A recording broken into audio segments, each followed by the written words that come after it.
জয় গুরু। পরম দয়াল আমার, তোমার চরণে জানাই শতকোটি প্রণাম। আর আপনাদের প্রতি প্রত্যেককে জানাই রানন্দিত জয় গুরু। সবে ঠান্ডা পড়ছে, এখন অগ্রহায়ণ মাস, ঠান্ডা ভালোই পড়ে গেছে। সকালের দিকে বা রাত্রিতে ভালোই ঠান্ডা লাগে।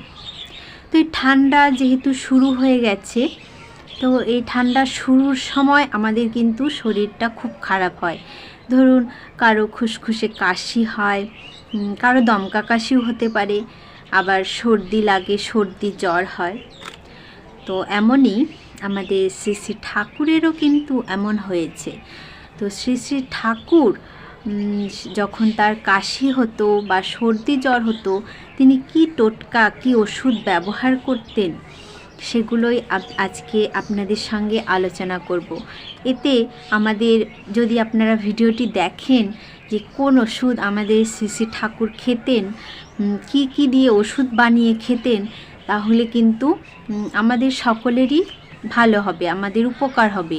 আমরা সেই জিনিসগুলো খেয়ে নিজেদের শরীরটিকে ভালো রাখতে পারি। তো সবাই ধৈর্য নিয়ে ভিডিওটি দেখবেন বা শুনবেন। শ্রী শ্রী ঠাকুরের খুসখুসি কাশি একটু ছিল, আগেই কাশিটা হয়েছিল, খুসখুসে কাশি একটু ছিল। এখন হঠাৎ দমকা কাশি এলো। কাশির ধমকটা একটু সামলে নিয়ে পাশে অবস্থিত ডাক্তারদের নির্দেশ করে তিনি বললেন, আমার ধাত বুঝে ওরা ওষুধ দিতেও পারে না, আর এ সারেও না।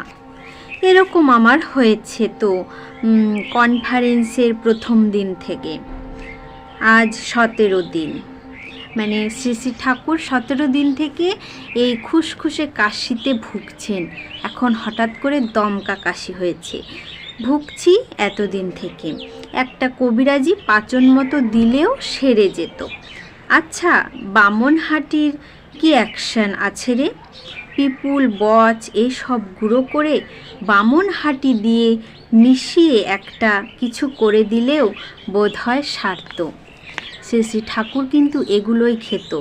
এই যে বলছে বামনহাটি, পিপুল, বচ, এগুলো সব কিছু গুঁড়ো করে খেলে কাশির পক্ষে কিন্তু খুবই উপকার হয়।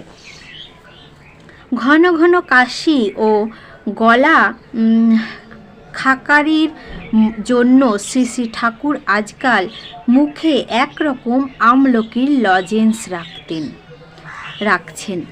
তার মানে যখন ঘন ঘন কাশি ওঠে আমাদের, দেখবেন বুক, মানে কি বলবো, গলার ধরে যায়, একদম কাশিতে দম আটকে আসে। তো তখন আমরা কিন্তু আমলকির লজেন্স মুখে রাখতে পারি। এতে কি হয়, এতে খুসখুসি কাশি, যে ঘন ঘন কাশি ওঠে, সেটা আর উঠবে না, তাতে একটা উপশম হয়। এখন তার একটা মুখে ফেলে চাদরটি বুক পর্যন্ত টেনে নিয়ে বালিশের উপর আজ শোয়া হলেন।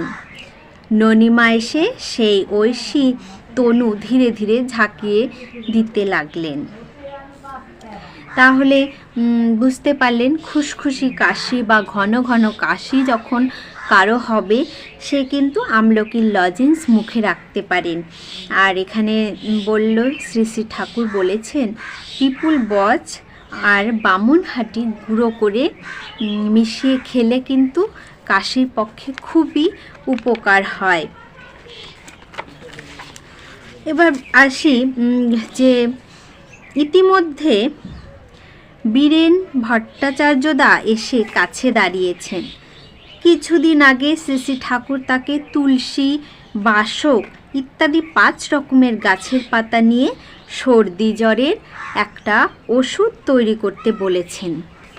ওই যে বললাম, সর্দি, কাশি, জ্বর, মানে সর্দি লাগলে আমাদের অনেক সময় মনে হয় যে আমাদের জ্বর এসেছে।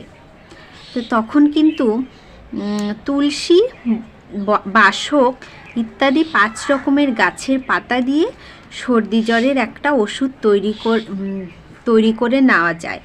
ওষুধটির নামকরণ এখনও হয়নি, সেই প্রসঙ্গে বীরেনদাকে বলেছেন, এখন ওটার নাম পেন্টাফলিন রাখলে কেমন হয়? বীরেনদা একটু চিন্তা করে বললেন, হ্যাঁ, 5টা পাতা যখন পেন্টা দিয়ে বলা যায়, কিন্তু এটা করতে অনেক তুলসী পাতা দরকার।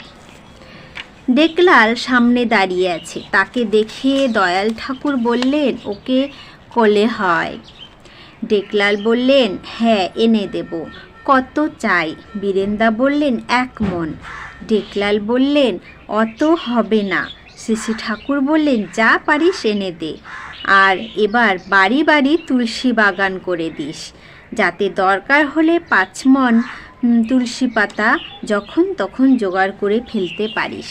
তাই আমাদের সকলেরই উচিত বাড়ি বাড়ি তুলসী গাছ লাগানো। তুলসী গাছ তো খুবই ভালো একটি গাছ, যেটা আমাদের প্রত্যেক বাঙালিদের ঘরে ঘরে থাকে। আর এটা আমরা একটু বেশি পরিমাণে যদি লাগাই, এই যে ঠান্ডার সময় সর্দি জ্বরের ব্যাপারটা, এই তুলসী পাতা, বাসক পাতা দিয়ে রস করে যদি আমরা খাই, তাহলে কিন্তু আমাদের কাশি, সর্দি জ্বর এগুলো আর থাকবে না। শ্রী ঠাকুর এমন করেই তার রোগের চিকিৎসা করতেন। আজকের আলোচনা প্রসঙ্গ এ পর্যন্তই। আপনারা সবাই ঠান্ডাতে ভালো থাকুন, সুস্থ থাকুন, আর নিজের শরীরের যত্ন নিন। জয় গুরু।